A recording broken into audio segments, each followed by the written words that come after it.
प्रेम से बोले शंकर भगवान की जय। हर हर महादेव, घर घर महादेव। देवों का देव महादेव जी के चरण में प्रणाम करती हूँ, मेरा प्रणाम स्वीकार हो। माता गौरव पार्वती के चरण में प्रणाम करती हूँ, मेरा प्रणाम स्वीकार हो। गणपति ललनमा के चरण में प्रणाम करती हूँ, मेरा प्रणाम स्वीकार हो। सब गुरु भाई बहनों के चरण में प्रणाम करती हूँ, मेरा प्रणाम स्वीकार हो। माता और पिताजी के चरण में प्रणाम करती हूँ, मेरा प्रणाम स्वीकार हो। गुरु भाई बहना, मैं एक कथा सुनाने जा रही हूँ, इस कथा को पूरा सुनिए, रहस्य जानिए। हर हर महादेव, घर घर महादेव। प्रेम से बोली शंकर भगवान की जय। गुरु भाई बहना, एक राजा थे और एक रानी थी। गुरु भाई बहना, राजा जो थे, राजा बड़े नेक दिल के थे, अच्छे स्वभाव के थे। उनके दिल में विचार में कोई कपट नहीं रहता था। राजा बहुत अच्छा राजा थे, अपने पत्नी से बहुत प्यार करते थे। लेकिन गुरु भाई बहना, राजा साहब का कोई संतान नहीं था। राजा साहब बड़े दुखी रहते थे और अपने पति को दुखी देख रानी बोली, हे स्वामी, मुझे विवाह का 5 वर्ष हो गया, लेकिन मैं अब तक मां नहीं बना हूं। क्या आप दूसरा विवाह नहीं कर सकते हैं? गुरु भाई बहना, ये बात सुन राजा कहते हैं कि प्रिय, मैं तुम्हें छोड़कर दूसरा विवाह नहीं करना चाहता हूं। नहीं प्रिय। गुरु भाई बहना, ये बात सुन रानी कहती है कि जब आप विवाह नहीं करेंगे तो हम गले में फांसी का फंदे लगाकर और अपना प्राण त्याग देंगे। राजा मजबूर हो गए और राजा विवाह कर लिए। जब राजा विवाह कर लिए तो गुरु भाई बहना, राजा तो दबाव में आके रानी के कहने के अनुसार विवाह कर लिए, लेकिन ज्यादा प्रेम वो बड़ी रानी से करते थे। दूसरी रानी आई, थोड़ा समय उसके पास देते थे, लेकिन गुरु भाई बहना, उसका भी कई वर्ष बीत गया, वो भी मां नहीं बनी। जब मां नहीं बनी तो फिर से बड़ी रानी कहती है कि महाराज, आप फिर से दूसरा विवाह कर लीजिए, क्योंकि दूसरी रानी भी मां नहीं बनी है। गुरु भाई बहना, ये राजा तो मजबूर हो गए, राजा फिर से दूसरा विवाह कर लिए। अब राजा का 3 रानी हो गई। जब राजा का 3 रानी हो गई गुरु भाई बहना, तो राजा का 3 रानी में से किसी का संतान नहीं हुआ। एक दिन राजा अपने बगीचे में बड़े उदासी मन पाक होकर बैठे हुए थे और मन ही मन कुछ बड़बड़ा रहे थे। और उसी समय एक महात्मा आए बगीचा में और बगीचा में राजा से बोले, हे राजा, आप तो इतने बड़े राजा हैं, आपके प्रजा सैनिक कितना लोग हैं, फिर भी आप इतने बड़े बगीचे में अकेला सुनसान बैठे हैं। राजा कहते हैं, हाँ महाराज, हाँ महात्मा जी, मैं अकेला सुनसान बैठा हूं, क्योंकि अकेला बैठने का कारण है, मैं बस जिंदगी बिताना चाहता हूं अकेला। महात्मा जी कहते हैं, हे राजन, आपकी बातों में समझा नहीं, आपके पास तो मैं बड़ा आस लगाकर आया था, लेकिन आप तो ऐसी बात बोलते हैं जो मुझे समझ में नहीं आता है। गुरु भाई बहना, ये जो महात्मा थे, जब ऐसा बात बोले तो राजा कहते हैं, हे महात्मा, मेरा 3 पत्नी लेकिन एक भी संतान नहीं, और मैं चाहता हूं कि इसे बगीचे में अपना प्राण को त्याग दूं और त्याग कर भगवान के प्यारे बन जाऊं। गुरु भाई बहना, राजा से कहते हैं, महात्मा, हे राजन, ये नहीं कि तुम प्राण को त्याग दोगे और भगवान के प्यारे बन जाओगे। इस शरीर को त्याग देने से तुम्हारा दुख कम हो जाएगा, या तू किसी जन्म में पाप किया होगा तो पाप कम जाएगा, इसे भुगतना ही होगा। लेकिन मेरा कहना मानो तो हम तुम्हें कुछ बताना चाहते हैं। गुरु भाई बहना, राजा कहने लगे कि महाराज, आप जो कहेंगे वही मैं मानूंगा।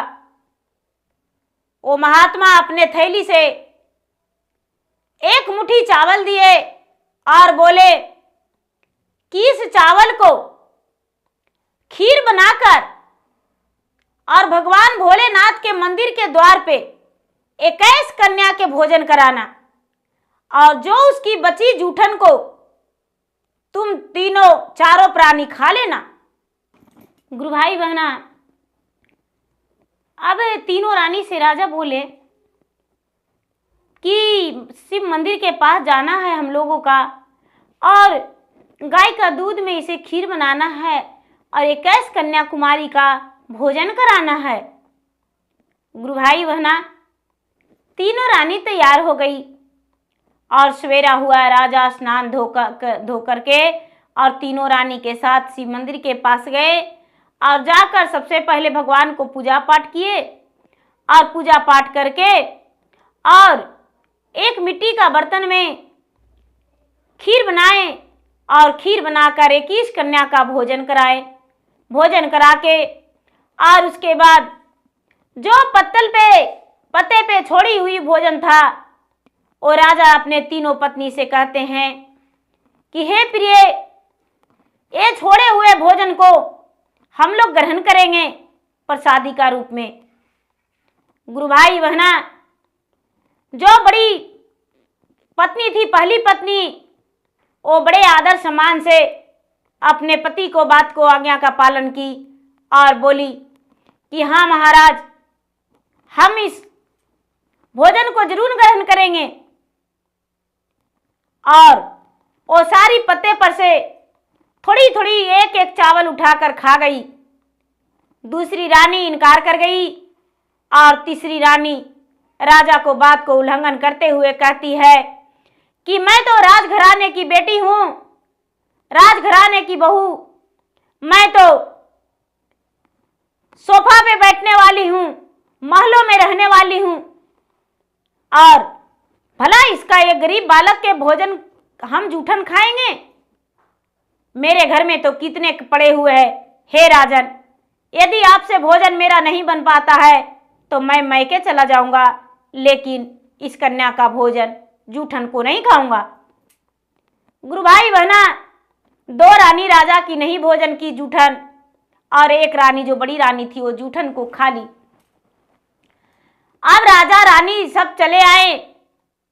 गुरु भाई बहना, 1 से 2 से तीसरा महीना हुआ तो रानी को अपने आप महसूस होने लगा कि लगता है मेरे पास कुछ तो ऐसा बात है मेरे शरीर के अंग में जो मुझे समझ में नहीं आ रहा है। और उसकी मायका से एक दासी आई थी, सरला।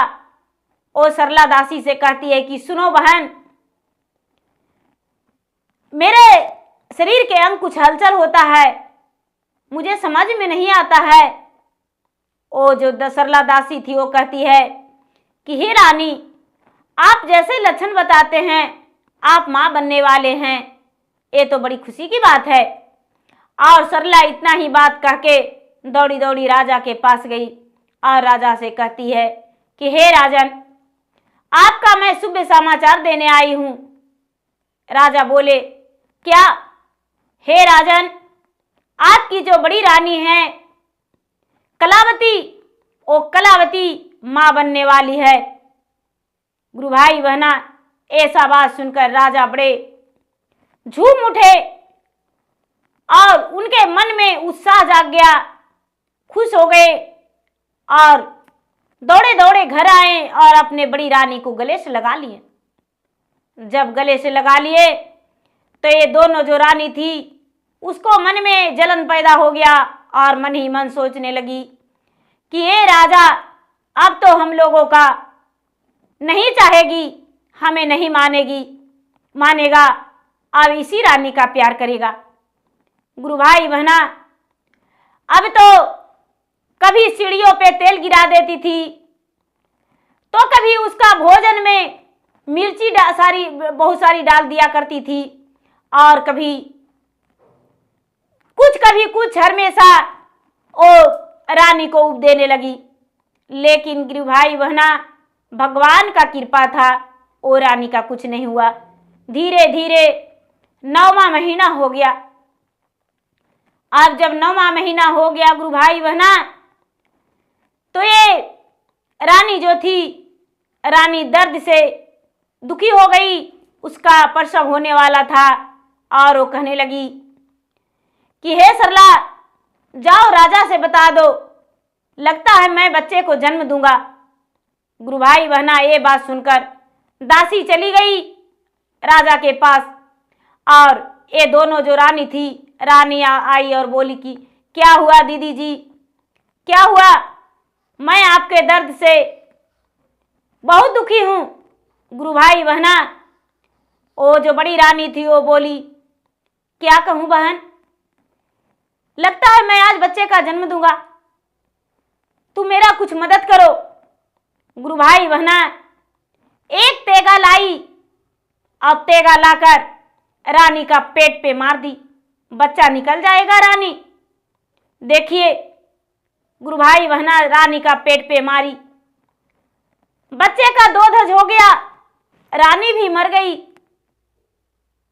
और ये जो रानी थी, रानी वहां से भाग आई और चिल्लाने लगी कि कोई बचाओ, मेरा सौतन का कोई बचाओ, मेरा सौतन का सरला मारकर भाग गई। दासी का कलम लगा दी। गुरु भाई बहना, दासी के साथ राजा आ रहे थे। राजा कहने लगे, ये क्या हुआ? मेरा पत्नी का किसने मार दिया? दोनों रानी कहती है कि आपके पास जो सरला गई थी वही आपकी पत्नी के मारी है। ऐसा बात सुनकर बड़े दुखी हो गए और गुरु भाई बहना, सरला को जीते जी कारागार में डाल दिए। बेचारी निर्दोष थी, वो बेचारी कारागार में चली गई। अब यार राजा क्या करते हैं कि अपने पत्नी को और अपने जो बच्चा पेट में था, वो बच्चा, पेट तो फट गया था गुरु भाई बहना, तो बच्चा निकल आया था, बच्चा का दूध हो गया था। राजा लेकर चले गए जंगल में, रथ सजा के राजा लेकर चले गए जंगल में, और जंगल में उसे अलग अलग जगह पे जमीन खुदवा के और दोनों को गड़वा दिए, माटी मजिल करवा दिए गुरु भाई बहना। अब राजा उसी वन में रहने लगे, राजा उसी वन में रहने लगे। राजा जब वन में रहने लगे और राजा तपस्या करने लगे, धीरे धीरे गुरु भाई बहना, राजा वन के फल फूल पत्तियां खाते थे और वन में ही रहते थे, एक तपस्वी बन के। जैसे श्री रामचंद्र वन में रहकर अपना समय बिताए थे वनवास, उसी तरह वो राजा वन में रहने लगे, घर को त्याग दिए। गुरु भाई बहना, जब 1 वर्ष बीता तो देखते हैं राजा कि उस जगह पे जहां पे उनकी पत्नी का संस्कार किया गया था, माटी मजिल किया गया था, उस जगह पे सुंदर सा 2 फूल का वृक्ष जन्मा हुआ है। गुरु भाई बहना, एक में फल भी देता है और एक जो है वो फल नहीं देता है, सिर्फ फूल फुलाता है। राजा बड़े लौ से वो भूल गए थे कि मेरा पत्नी और बेटा का इस जगह है। राजा बड़े प्रेम से उसे फल को तोड़ने गए तो फल में से आवाज निकलता है, मत छोड़ा रे राजा, मत छो पतावा, मत छो फलवा से फूल, हमहु जेहि राजा तोहर तिरिया, मातो कर हमारा के दूर। गुरु भाई बहना, राजा चौंक गए। राजा को लगा, अरे ऐसा आवाज कहाँ से आ रहा है। राजा छोटी सी वृक्ष फूल का था, उसके पास गए तो फूल में से ये आवाज निकलता है, माता तोड़ा फुलावा से, माता तोड़ा पतिया, माता कारा फूला पाता झार। हमहु जेहि पिता तोहरो पुतरवा, कैसे रहवे फूलाया सगर डार। वो बच्चा में से आवाज निकलता, वो जो फूल में से आवाज निकलता है कि कैसे बिना फूल के रहेंगे, बिना पतई के रहेंगे, डाढ़ खाली रहेगा, मत तोड़िए। राजा बड़े शौक गए और राजा गुरु भाई बहना बढ़ई के पास चले गए। बढ़ई के पास चले गए, उस वन से निकल के, और बढ़ई को बुलाए। बढ़ई आया तो राजा कहते हैं इस पौधा को काट दो। बढ़ई काटने लगा तो गुरु भाई बहना आवाज निकलता है उस वृक्ष में से, अटे पटे कटिया बढ़े जड़िया न छोइहा, बेचे ठैया छोड़िहा यार। राजा घर के बेटी ही है, राजा घर के बहुआ, राजा जी के ही आई तिरिया। गुरु भाई बहना बढ़ी जो कहता है, राजा साहब हम इसको नहीं काटेंगे। राजा कहने लगे ठीक है, मुझे दे दो, हम इस कुल्हाड़ी से काट देंगे। राजा जब छेव लगाए गुरु भाई बहना, तो छेव लगाते ही फूल का वृक्ष जो था वो फट गया। फट के और राजा की सुंदर स्त्री निकल गई। राजा देख के चकित हो गए। राजा देखकर चकित हो गए और जब इस फूल का वृक्ष का जब लगाए तो इसमें से सुंदर पुत्र निकला। गुरु भाई बहना वो जो बच्चा था 1-1.5 वर्ष के था, रानी का उतना ही दिन मृत्यु का हुआ था। राजा दोनों के गले लगाए और कहने लगे कि मैं तुम्हारे कारण इस वन में वनवासी बन के रह रहा था, अब अपना राज को जाएंगे। राजा अपने पत्नी को, अपने बेटे को लेकर अपने राज में आए। रानी जो थी गुरु भाई बहना सच्चे सच्चे बात बताई, और सरला जो कारागार में थी, सरला को राजा खुशी खुशी आजाद कर दिए।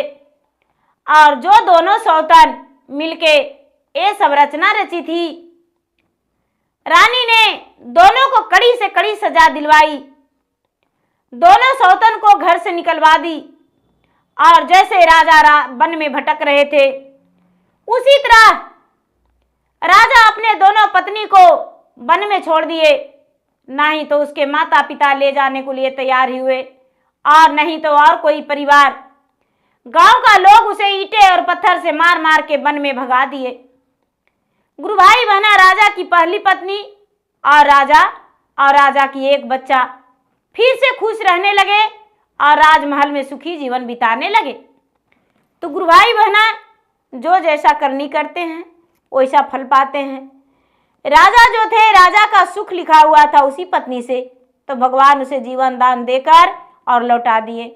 और जो राजा रानी को मारना चाहिए वो फिर से वनवास चली गई राजा के बदले। तो गुरु भाई बहना मेरा वीडियो अच्छा लगे तो मेरा वीडियो का लाइक करें, शेयर करें, सब्सक्राइब करें। और मैं इंस्टाग्राम पे भी हूँ, मैं फेसबुक पे भी हूँ, मेरा फेसबुक पे फॉलो करें, लाइक करें, शेयर करें। धन्यवाद। हर हर महादेव, घर घर महादेव।